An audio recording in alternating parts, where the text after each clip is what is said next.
राम राम किसान भाइयों, आपका हमारे YouTube चैनल मोनू सलीमगढ़ में स्वागत है। तो आज हम भाई हिसार के अंदर जो कि दिल्ली बाईपास के ऊपर जो ड्यूज फायर ट्रैक्टर की एजेंसी है, इसके अंदर आए हुए हैं। तो आज हम बात करेंगे जो अपने जो जमींदार भाई हैं जो ट्रैक्टर लेते हैं, उनको कौन सा ट्रैक्टर लेना चाहिए जो कि उनको 5-4 साल के अंदर सेल ना करना पड़े, ताकि अपना जमींदार भाई दुखी ना हो, उसने ट्रैक्टर बेचना ना पड़े, उसका बढ़िया तरीका तो चल है, तेल का खर्चा उसका बढ़िया रहा, खिंचाई बढ़िया कराए। चलो हमारे साथ है विनोद जी, जो हमारे ड्यूज फायर ट्रैक्टर के ओनर, जिनके पास ये डीलरशिप है।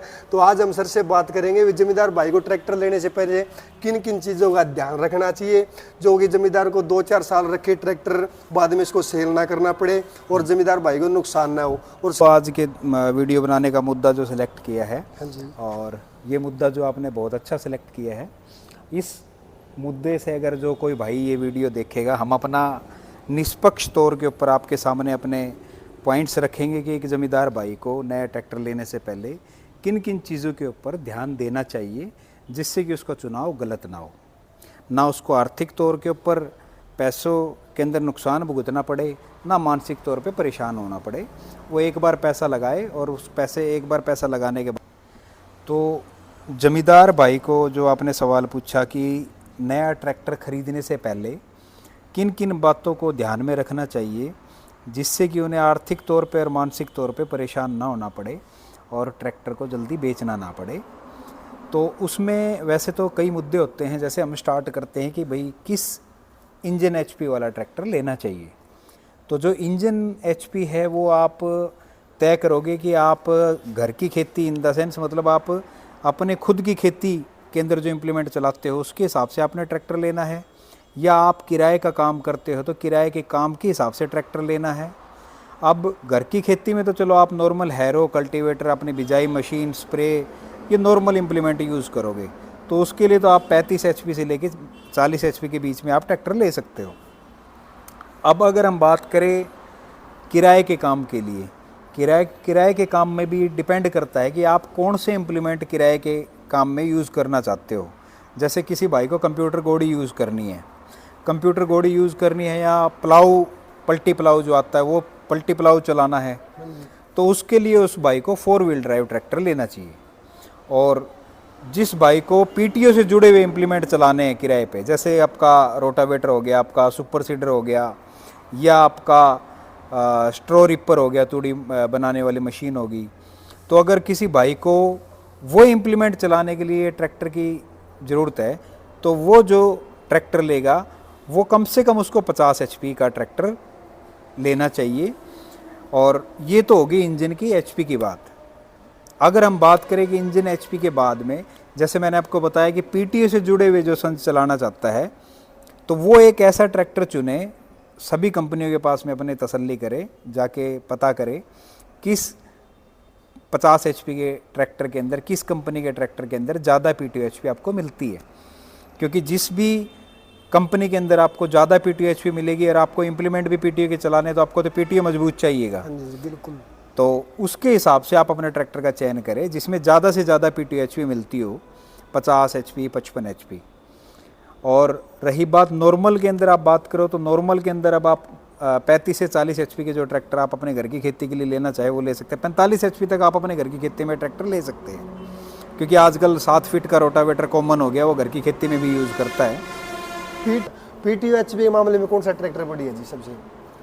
देखो सबसे बढ़िया और उसकी परिभाषा, देखो मैं तो अभी ड्यूज फायर का डीलर हूँ, तो मैं मेरे ट्रैक्टर को बता सकता हूँ। अदर ब्रांड में मैं बताऊं थोड़ा वो बेमानी सा लगेगा। बेमानी तो नहीं हो जी, गम में केक रेज हो, गम में नहीं हो यार, फलाना 855 ले रहा है, आप 855 ले आवे, फलाना फार्म ट्रैक ले रहा है, आप फार्म ट्रैक ले आवेंगे। गम में तो एक रुझान सा हो जाए, लोगों ने ज्ञान तो जी कौन सा ट्रैक्टर आप लेना चाहिए, कौन सा मेंटेनेंस खर्चा कम है, कौन सा तेल का खर्चा कम है। देखो मैं थोड़ा सा, जमींदार ने तो बोल पढ़ा दे भाई, पढ़ ले नहीं बात ले जमींदार। तो देखो क्या होता है कि भाई साफ़ सुथरा, बिना किसी चीज़ का पक्ष लिए एक वीडियो बनाने का मकसद ये है कि भाई साफ़ सुथरे तरीके से अपनी चीज़ रखे। मैं ड्यूज़ की आपको पीटीओ एचपी बता देता हूँ, आप और दूसरी कंपनियों से आप अपने एंड पे आए वो चीज़ों को पता कर लेना। अब पीटीओ एचपी के अंदर अगर आप ड्यूज़ की बात करें, तो अगर 50 एचपी के अंदर हम बात करते हैं ड्यूज़ फायर के अंदर, वो इस ड्यूज फायर के अंदर आपको 47 एचपी की पीटीओ एचपी मिल जाती है 50 एचपी के अंदर। 47 एचपी, हाँ जी। तो 3 एच पावर घटाता सर ये तो। हाँ, और जो नॉर्मल ज़मींदार में जिसने यूज़ करना हो, हाँ जी, हाँ जी। अपने घर की खेती के लिए यूज़ करना हो, तो वो 35 HP से लेके 45 HP के बीच में ट्रैक्टर ले सकता है। अब ये तो बात होगी इंजन HP की, और साथ में हमने बात कर ली PTO HP की। अब साथ में हमने क्या देखना होता है, ट्रैक्टर के अंदर काफ़ी आपके साथ सामने ये ट्रैक्टर खड़ा है। हाँ जी, हाँ जी। अब ये ट्रैक्टर कई चीज़ों से मिलके बना हुआ है, हाँ जी। अकेला इंजन इसके अंदर नहीं आता। अब इसके साथ बात करो तो आप बात करो कि ये ट्रैक्टर जिस भी कंपनी का ट्रैक्टर है, उस ट्रैक्टर की मरम्मत कितनी लंबे टाइम में मरम्मत मांगता है, मेंटेनेंस कितने टाइम में मांगता है, वो सीधा सा आपकी जेब के ऊपर असर डालता है। कोई ऐसा ट्रैक्टर आप अगर सेलेक्ट करते हैं जिसकी मेंटेनेंस कॉस्ट भी ज़्यादा है और मेंटेनेंस भी जल्दी मांगता है, तो वो आपके लिए घाटे का सौदा होगा। तो इंजन की लाइफ भी ज़्यादा होनी चाहिए, जिसकी वजह से सबसे मोटा खर्चा किस में लगता है, आपका इंजन के ऊपर लगता है। तो इंजन की जिसकी लाइफ लंबी होगी ना, उस ट्रैक्टर का चुनाव करना चाहिए। उसके बाद अगर हम बात करें तो इंजन के बाद आता है गियर बॉक्स। अब गियर बॉक्स सिलेक्शन का भी एक अपना दायरा है। जिसने घर की खेती यूज़ करनी है वो तो चाहे लो आई का गियर बॉक्स ले सकता है। अब जिसने किराए का काम करना है, किराए के काम वाले के लिए लो हाई का गियर बॉक्स आज के दौर में इम्प्लीमेंट के हिसाब से उस रूप से सक्षम नहीं है कि वो आपको सही तरीके से आउटपुट दे पाए जो आप चाहते हो, या आप जिसका किराए का काम करते हो वो आपसे उम्मीद करता हो वैसा आउटपुट आप दे पाओ। तो उसके लिए क्या होता है कि जैसे ड्यूस फार में आता है लो हाई और सुपर रिडक्शन। सुपर रिडक्शन क्या होता है जी? सुपर रिडक्शन होता है जी, जैसे लो से नीचे, लो से पहले 4 स्पीड और आपको एक्स्ट्रा मिल जाती है। हरियाणवी भाषा में कहते हैं लो तो थोड़ा और आराम तो चलेगा। हाँ, लो से और भी मंदा चलेगा। जो लो के पहले में जो स्पीड होगी उससे 4 स्पीड और मंदे की मिल जाएंगी आपको। तो वो 4 स्पीड आपको कहाँ काम दे सकती है? एक तो सबसे पहले सुपर सीडर में काम देंगी, दूसरा आपको तूड़ी वाली रिपर में काम देंगी। हाँ, जिस तरह तूड़ी वाली रिपर में कई भाई चलाओ, जिस तरह अपना ट्रैक्टर चलाओ, जिस तरह उसका वो ट्रैक्टर के दबजे, कई बार लंगा हल्ला होने से उसका ट्रैक्टर दबजे है, तो इसमें कम चालन होने का कारण ये है ट्रैक्टर अपना दबे होने का, उसका काम भी ज्यादा करेगा, अपना ट्रैक्टर तेल भी कम खाओगा, दबे भी कम होगा। ट्रैक्टर के दबने के तो कई कारण होते हैं, लेकिन एक उनमें सबसे मेन कारण क्या होता है, जो जमींदार भाई रिपर में ट्रैक्टर चलाता है तो वो उस चीज़ को समझ सकता है। जब रिपर में आप ट्रैक्टर चला रहे हो, एक आपको धूप निकलने के बाद में ट्रैक्टर जोड़ना पड़ता हो, वो इस कारण से कि तेल की खपत अगर आप पहले जोड़ोगे तो ज़्यादा आएगी, और अगर आप पहले जोड़ भी लेते हो, आपके पास काम ज़्यादा है, आप जोड़ भी लेते हो, तो नमी होने की वजह से आपको बार बार क्लच लेके आपको ट्रैक्टर को मंदा करना पड़ता है, क्योंकि आपके पीछे रिपर चौक हो रही होती है। तो उस कंडीशन में क्या है, आपकी गियर जो स्पीड आ रही है उस गियर स्पीड का कारण जो है, जिसकी वजह से आपको बार बार क्लच लेनी पड़ रही है। तो उसका समाधान तो हमारे पास में है कि भाई इसके अंदर सुपर रिडक्शन गियर का ऑप्शन आपको मिल जाता है, जिसकी वजह से आप क्या है कि जैसी आपकी नमी होगी उसके हिसाब से आप अपना गियर लगा सकते हो। तो मैटर क्या है कि लो के पहले से भी कम चाल किस ट्रैक्टर में आपको मिलती है, आपको वो देखना चाहिए, क्योंकि जो किराए का काम कर रहा है तो किराए का काम उसकी जिम्मेदारी भी बनती है वो अच्छे तरीके से करे, उसके भी बचे और उसके जिसके वो काम कर रहा है वो भी खुश रहे, उसके भी नुकसान ना हो। तो गियर की स्पीड मैटर करती है कि आपको गियर कौन सा गियर बॉक्स आपने सेलेक्ट करना है। लो आई वाला तो हम हमेशा से यूज़ करते आ ही रहे हैं, लेकिन आज के टाइम पे सुपर सीडर को अगर आप लो आई में चलाओगे तो आपको वैसा आउटपुट नहीं मिलेगा। अगर आप तूड़ी वाली रिपर को एज इट इज चला रहे हो, बार बार क्लच लेके चला रहे हो, तो आपकी क्लच की मेंटेनेंस भी बढ़ती है, जल्दी क्लच घसती है, आपकी थकावट बढ़ती है, आप 4 ट्राली फालतू बना सकते हो अगर आपको बार बार क्लच ले लेके आपको परेशान ना होना पड़े तो ये कारण हो गया। फिर उसके बाद अगर आप बात करो तो उसके बाद में आते हैं हम लिफ्ट के ऊपर। लिफ्ट में क्या होता है, लिफ्ट जैसे एरो लिफ्ट वाली जो यूज़ करते हैं, कल्टीवेटर यूज़ करते हैं, बिजाई मशीन यूज़ करते हैं, प्लाऊ यूज़ करते हैं, जिसके अंदर आपको कंट्रोल चाहिए, तो उस कंट्रोल चाहिए की रिक्वायरमेंट को पूरा करने के लिए आपकी जो लिफ्ट है उसकी कंट्रोल और सेंसिंग जो है वो अच्छी होनी चाहिए, जिसकी वजह से आपको बार बार हाथ से लीवर को उठा के अप एंड डाउन करके आपको उसको सेट ना करना पड़े। आप एक बार अपनी गहराई जो आपने लेनी है उसके हिसाब से आप एक बार उसको सेट कर दो लीवर को, उसके बाद में आपको बार बार उस लीवर को हाथ ना लगाना पड़े। वो एक समान गहराई के ऊपर आपका बढ़िया कंट्रोल के साथ में, सेंसिंग के साथ में एक समान गहराई के साथ इम्प्लीमेंट को चला पाए। तो कंट्रोल अच्छा होना चाहिए।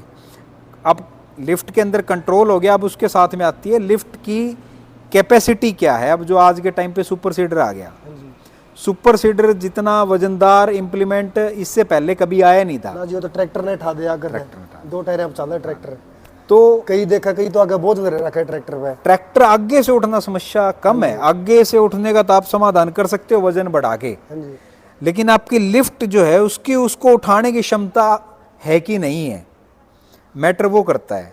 अब उसके अंदर लगभग 13.5-14 क्विंटल के करीब करीब वजन हो जाता है बीज के साथ। तो ट्रैक्टर मैंने देखे जी, कई बार वो ज्यादा वजन उठाने में काउं काउं करने लग जाए, उठावा को नहीं। वो लिफ्ट मेंटेनेंस मांगेगी, उसका मतलब ये है कि उसकी कैपेसिटी से ज्यादा लोड उसके ऊपर पड़ा हुआ है। अच्छा, फिर उठावा को नहीं, फालतू बोझने। मतलब ठाक, मतलब आप धक्का करोगे तो वो तो कोशिश तो करेगा ना, मशीन है, मशीन तो भावनाओं के आधार पे नहीं चलती ना। तो वो नहीं उठावा, ट्रैक्टर में दिक्कत भी तो हो सके जी।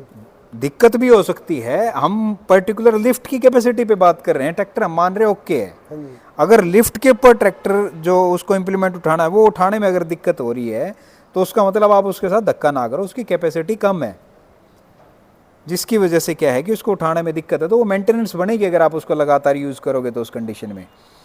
पहले एक ही मौके में ये जरूरी नहीं कि वो उसी टाइम पे खराब हो जाए, क्या पता आप एक सीजन मार लो तब खराब हो जाए, क्या पता आपके हफ्ते में खराब हो जाए यूज़ करते हुए, क्या पता महीने में खराब हो। तो वो डिपेंड करता है, वो आपको समझना है कि भाई लिफ्ट की कैपेसिटी के अनुसार उसको दिक्कत तो नहीं है उठाने में। तो ट्रैक्टर के अंदर लिफ्ट की कैपेसिटी का भी अहम रोल आ गया है। आगे आने वाले जो इम्प्लीमेंट होंगे वो और कितने भारी आएंगे उसका अंदाज़ा नहीं लगा सकते हम क्या होगा। तो मौके पे जो अब सुपर सीडर को ध्यान में रखते हुए बात करें तो लिफ्ट की लिफ्टिंग कैपेसिटी भी आपकी ज़्यादा होनी चाहिए। तो ड्यूस फार के अंदर जो लिफ्ट अलग अलग हो जी, जिस तरह 35 HP ट्रैक्टर में लग पाओगे, 45 HP में लग पाओगे, 50 HP में लग पाओगे। बिल्कुल, जितना बड़ा ट्रैक्टर लोगे उतनी लिफ्ट कैपेसिटी ज़्यादा बिल्कुल होगी। जितना छोटा HP का ट्रैक्टर होगा उतनी उसकी लिफ्टिंग कैपेसिटी कम होगी, क्योंकि अब वो कंपनियां, वो छोटा HP होगा तो वो दाम भी तो कम होगा ना उसका। तो कम दाम कैसे किया जाएगा, टेक्नोलॉजी के अंदर वही फेरबदल करके तो किया जाएगा ना। सेम ही चीज़, सेम सारी एक ही अलग अलग HP में सब सेम चीज़ दे देंगे तो फिर मॉडल बनाने की जरूरत ही नहीं है ना। तो जैसे जैसे HP बड़ी होगी लिफ्ट कैपेसिटी बढ़ेगी। तो अब अगर ड्यूस फार की बात करें तो ड्यूस फार के अंदर जो लिफ्ट की कैपेसिटी आती है वो 2260 किलो वजन उठाने की कैपेसिटी आती है। 45 HP से स्टार्ट हो जाती है वो, और 70 HP तक वो आपको 2260 kg की लिफ्टिंग कैपेसिटी देता है। और इसमें एक बेनिफिट और आपको एडिशनल मिल जाता है, वो ये मिल जाता है कि कल को आपको हैवी इम्प्लीमेंट आ गया तो लिफ्ट कैपेसिटी और ज़्यादा चाहिए, तो इन ट्रैक्टरों के अंदर आपको एक बूस्टर किट बोलते हैं उसको, वो 1000 किलो वजन और ज़्यादा उठाने की क्षमता बढ़ा देती है लिफ्ट की। तो वो किट लग जाती है, बूस्टर किट लग जाती है। कितनी कॉस्ट है सर उसकी लिफ्ट की? देखो जी, कॉस्ट तो क्या पता जमींदार भाई को 5 साल बाद लगवाने की ज़रूरत पड़े, तो आज की कॉस्ट और उस टाइम की कॉस्ट में तो फ़र्क हो जाएगा। आज की कॉस्ट में लगभग आपका 27-28 हज़ार रुपये के अंदर 1000 किलो लिफ्ट की कैपेसिटी आप बढ़ा सकते हो ड्यूस फार के अंदर। और रेट तो क्या है कि कंपनियां टाइमली बढ़ाती रहती हैं, मतलब वीडियो तो हमेशा के लिए अमर रहेगा, लेकिन रेट तो जब जिस मौके पे जब लगवाना उसी दौर पे आप पता करो तो ज़्यादा बेहतर वाली बात है। वीडियो देख के बोलो कि भाई उस टाइम पे 27 बताया था, आप 5 साल बाद कहो भाई 27 बताया हुआ, तो वो उस टाइम शायद वो लागू ना हो। तो जिस वक्त आपने लगवानी हो, मतलब एक वो ऑप्शन है ड्यूस फार में, वो आपको एक ऑप्शन मिल जाता है कि जिसकी वजह से आपको ट्रैक्टर बदलना नहीं पड़ेगा। तो हमने इंजन की बात कर ली, गियर बॉक्स की बात कर ली, हमने PTO की बात कर ली, हमने लिफ्ट की बात कर ली। अब अगर हम बात करें किसी ट्रैक्टर में मेंटेनेंस कम कैसे हो सकती है, तो मेंटेनेंस कम होने के लिए उसके इंजन में क्या तकनीक लगाई गई है, प्लस उसके गियर बॉक्स में क्या तकनीक लगाई गई है, प्लस उसकी लिफ्ट के अंदर क्या तकनीक लगाई गई है। अब इंजन में तकनीक कैसे देखोगे, जैसे अब आप देखते हो ट्रैक्टर में किसी में मोबिल ऑयल 7.5 लीटर डलता है, किसी के अंदर 8.5 डलता है, किसी में 10.5 डलता है, किसी में 12, 13, 13.5 लीटर, 15 लीटर तक डलता है। तो ये जो इंजन ऑयल की कैपेसिटी है ना, ये कैपेसिटी जो है टेक्नोलॉजी को भी डिफाइन करती है। जिसकी जितनी ज़्यादा इंजन ऑयल डलता होगा ना, वो उतनी ही ज़्यादा पुरानी टेक्नोलॉजी वाला इंजन होगा, और जिसके इंजन में कम इंजन ऑयल डलता होगा ना, वो उतना एडवांस टेक्नोलॉजी वाला इंजन होगा। क्योंकि क्या होता है कि आज के दौर में जो हम बात करें ट्रैक्टरों में टेक्नोलॉजी चल रही है, जो ड्यूस फार में भी है, जो जॉन डीर में भी है, इंजन के अंदर ऑयल जेट बोलते हैं वो लगे होते हैं। ऑयल जेट का मतलब क्या होता है? ऑयल जेट आपके क्रैंक के नीचे, हर सिलेंडर के नीचे एक फुहारा लगा होता है, जो आपके चैम्बर का तेल उठाएगा और उन पिस्टनों के नीचे लगातार छिड़कता रहेगा। तो उनका काम क्या है कि वो कम तेल के अंदर उनसे ज़्यादा चिकनाई प्रोड्यूस कर देंगे जिनके अंदर ज़्यादा तेल डला होता है, और गर्मी जो है उसकी ज़्यादा सोखेंगे और चिकनाई बरकरार रखेंगे। वो तो जिनमें मोबिल ज़्यादा होता है, वो तो क्रैंक जब घूमेगी वो ऊपर तेल मारेगी, वो भर के रखना ज़रूरी है कि जिसकी वजह से ज़्यादा तेल ऊपर फेंक पाए। लेकिन ऑयल जेट जो टेक्नोलॉजी है, उसके अंदर आपके कम मोबिल होगा ना, उसके अंदर भी वो आपके पानी की मोटर वाला काम है।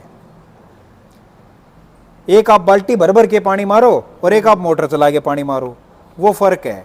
बाल्टी भरना मतलब वो क्रैंक जो तेल ऊपर फेंकेगी वो बाल्टी भर के फेंक रही है, और एक आप मोटर चला के पानी छिड़क रहे हो, तो मोटर आपका ज़्यादा काम करेगी बाल्टी के मुकाबले। तो वो टेक्नोलॉजी आपने देखनी है कि कौन से ट्रैक्टर में है। उसके बाद में अब ये चीज़ ड्यूस फार में सबसे अलग आती है। ड्यूस फार में अलग क्या है कि इनके हेड अलग अलग आते हैं, जिसकी वजह से इनके बीच में गैप है, तो हवा आर पार होती है उनके बीच में से। तो वो जो इंजन को आग लगती है जब इंजन के अंदर, तभी तो पावर प्रोड्यूस होती है, ताकत तभी बनती है। तो उस आग जो उसके अंदर जल रही है, भट्ठी बना रखी है जो इंजन है, उसको कंट्रोल भी तो करना जरूरी है, वरना तो लोहे की शेप बदल जाएगी, आकार बदल जाएगा, वो खराब जल्दी हो जाएगा। तो किस ट्रैक्टर के अंदर इंजन की कूलिंग की टेक्नोलॉजी कैसी है, वो भी मैटर करता है। कूलिंग की टेक्नोलॉजी जैसे मान लो कि भाई इंजन कूलेंट कूल्ड है कि वाटर कूल्ड है, और कूलेंट कूल्ड है तो अगले से पूछो कि भाई आपके इंजन की लाइफ कितनी है, कंपनी आपके इंजन की लाइफ कितनी बताती है। या जिन ट्रैक्टरों को आप जानते हो, आप लोगों को पता भी होगा, उन ट्रैक्टरों के इंजनों की लाइफ कितनी है। कंपनी की तो बात नहीं हो जी, कई मान लो जमींदार है भाई, अपना ट्रैक्टर रखा, पूछा माता ये ट्रैक्टर क्यों कर है नया ले, तो कौन सा ले, बोले अपना बरगा तो ट्रैक्टर बोले पावे कौन कड़े, बोले अपन तो ले आए तो जगह सर्विस करवावा चलावा, इसे दे रहे बोले तेल घालवा चलावा सीधा है। नहीं, वो देखो हर आदमी मतलब अपनी चीज़ से लगाव रखता है, वो अपनी जगह ठीक भी होगा, लेकिन आपको छांटना है ऐसा बंदा कि मैं ऐसे बंदे से पूछूं जिसको कुछ नॉलेज होगी, जो सही को सही और गलत को गलत बता सकता हो।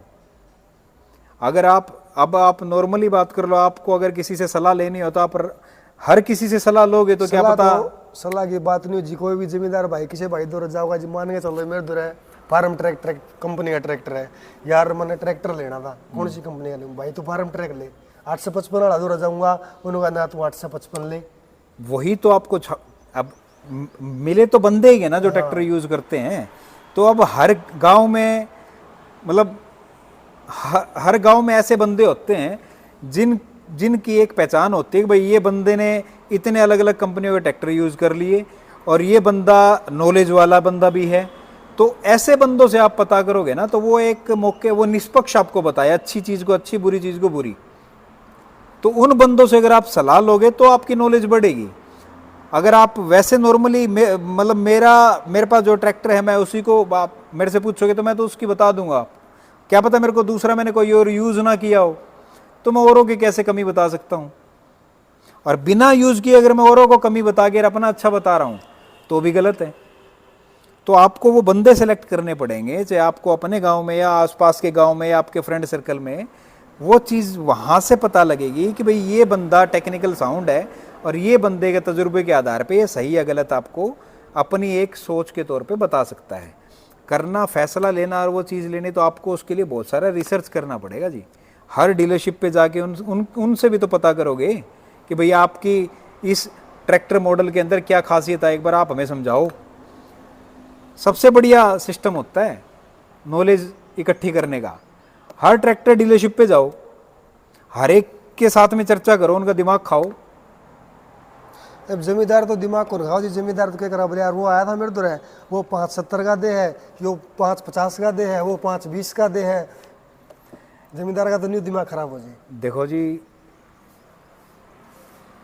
कोई भी चीज़ लेनी हो ना, आप उसका दाम अदा करते हो, चाहे वो सस्ती हो चाहे वो महंगी हो।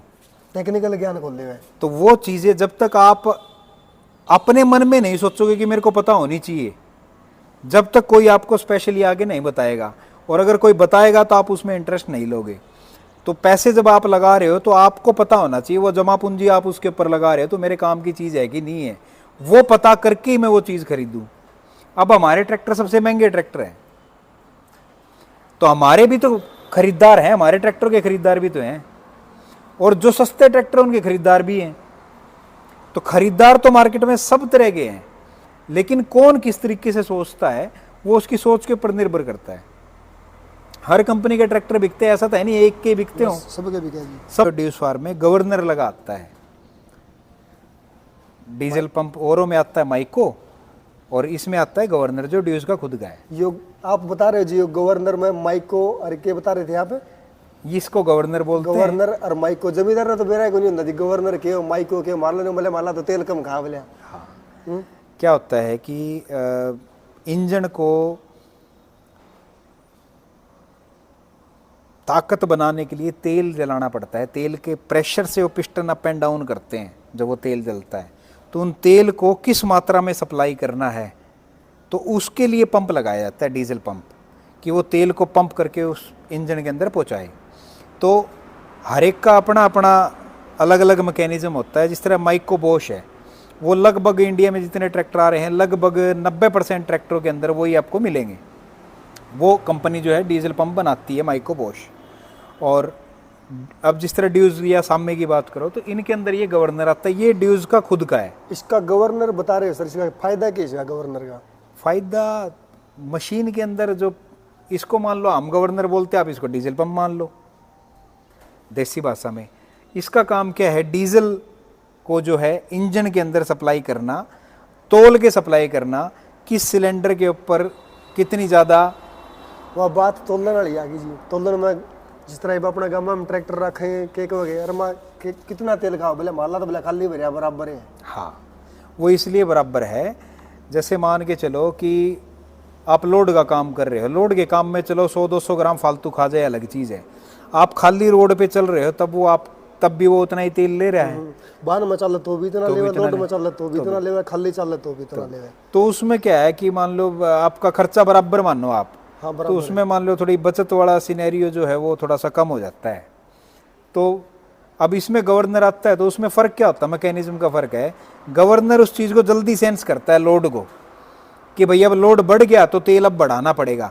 तो ये फटाफट, मतलब इसमें क्या, इंजन में हर सिलेंडर का अलग प्लंजर दे रखा है इसके अंदर। अच्छा जी। तो जोन से मतलब हेड के अंदर दबाव महसूस होगा तो वो उसी को पर्टिकुलर सेंस करके उसको तेल सप्लाई कर देगा एक्स्ट्रा, और जब वो बाद में दोबारा आरपीएम पूरे कर लेगा वो बंद कर देगा उसकी सप्लाई को। तो ये तेजी से करता है जो ये करता है, मतलब एक्शन जो लेना है, भाई अब जरूरत है तो पकड़ाओ, और पूरी हो गई जरूरत तो वापस कम कर दो। तो उस फास्ट एक्टिंग जो करने वाली चीज़ है वो ये गवर्नर फास्ट एक्टिंग करता है। माइको थोड़ा सा, माइको का पंप थोड़ा टाइम लेके करता है, और वो एक ही बॉडी में सारा मैकेनिज्म दे रखा है उसके अंदर। तो वो फ़र्क है। इसकी मतलब लाइफ बहुत लंबी है, एवरेज इसी कांड से देता है, और इसकी मेंटेनेंस भी नहीं है, इसकी लाइफ बहुत लंबी है।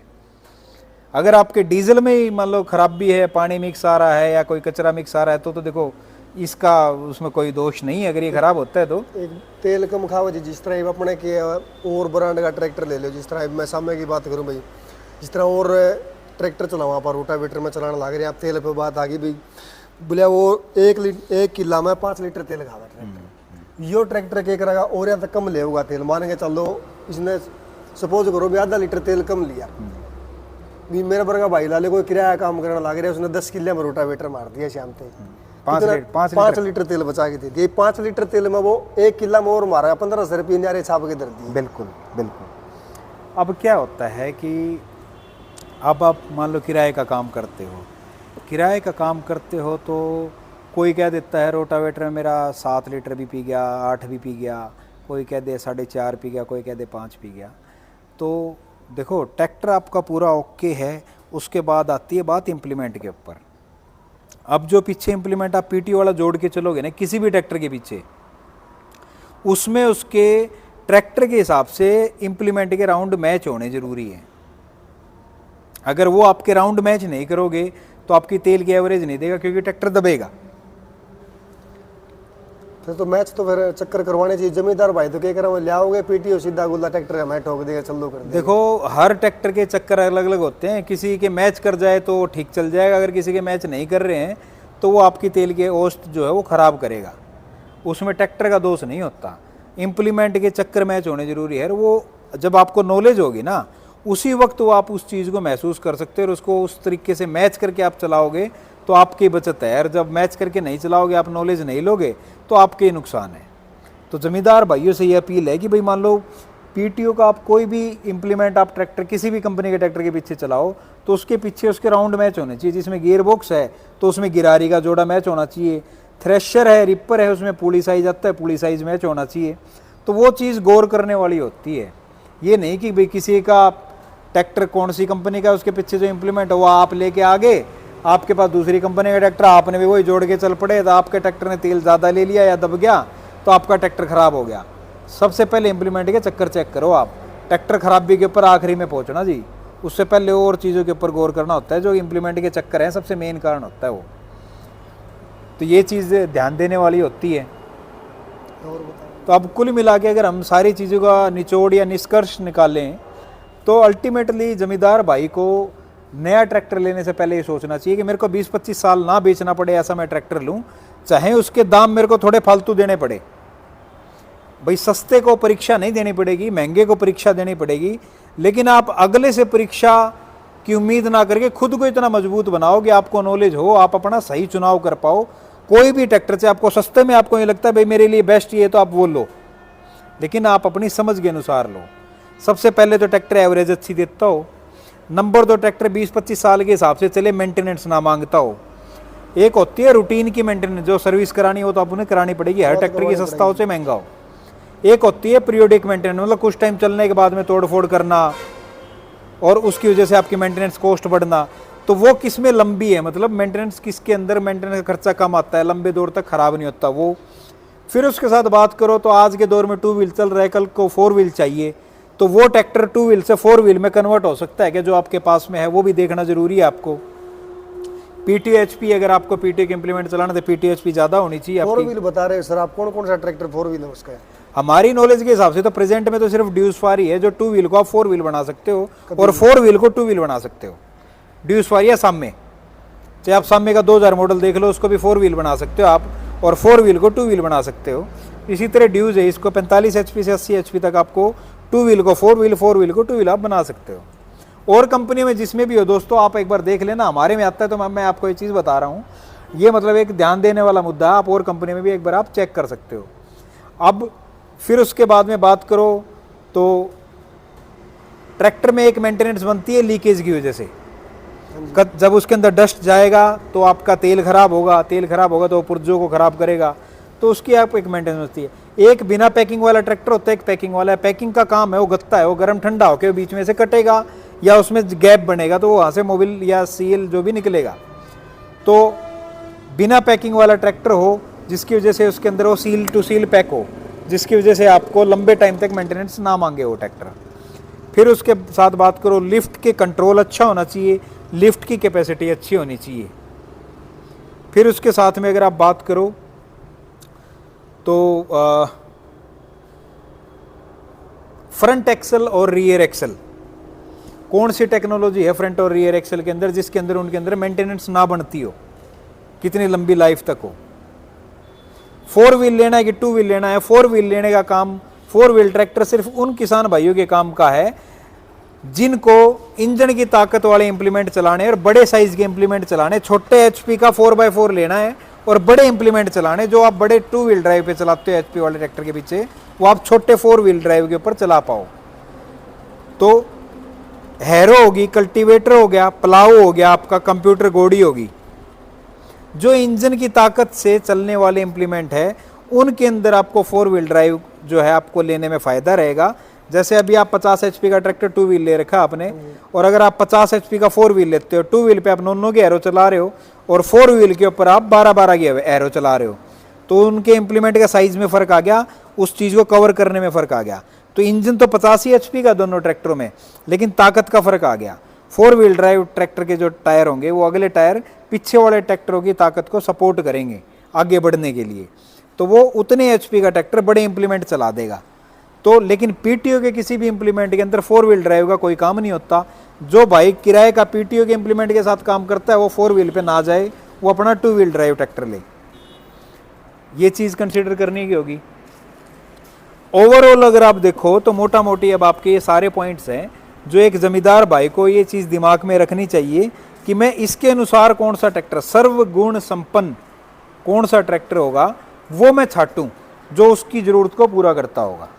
उसके अनुसार वो कोई भी ट्रैक्टर खरीदेगा ना, तो वो चीज़ मान लो उसको बेचने के लिए, जल्दी बेचने के लिए मान लो मजबूर नहीं करेगी।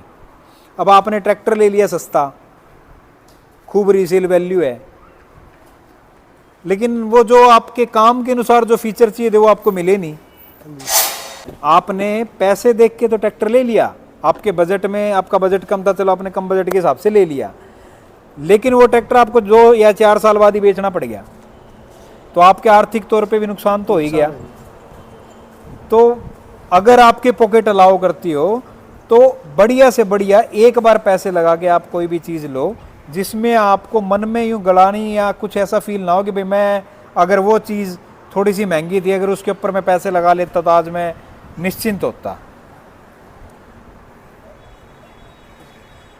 तो ये चीज़ें ज़मींदार भाई को गौर करनी चाहिए। भाई डीजल का रेट आज के टाइम पे डीजल शतक लगा चुका है, तो अब आगे जो रेट होगा वो शतक से ऊपर ही चलेगा।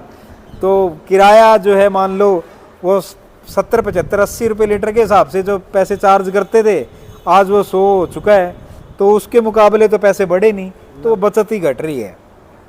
तो उसके हिसाब से वो अच्छी एवरेज देने वाला ट्रैक्टर भी कंसीडर करे। तो मोटा मोटी जो है सारे पॉइंट्स ये थे जो आप कवर कर चुके हैं, और इसके अलावा कोई बहुत बहुत धन्यवाद। तो दोस्तों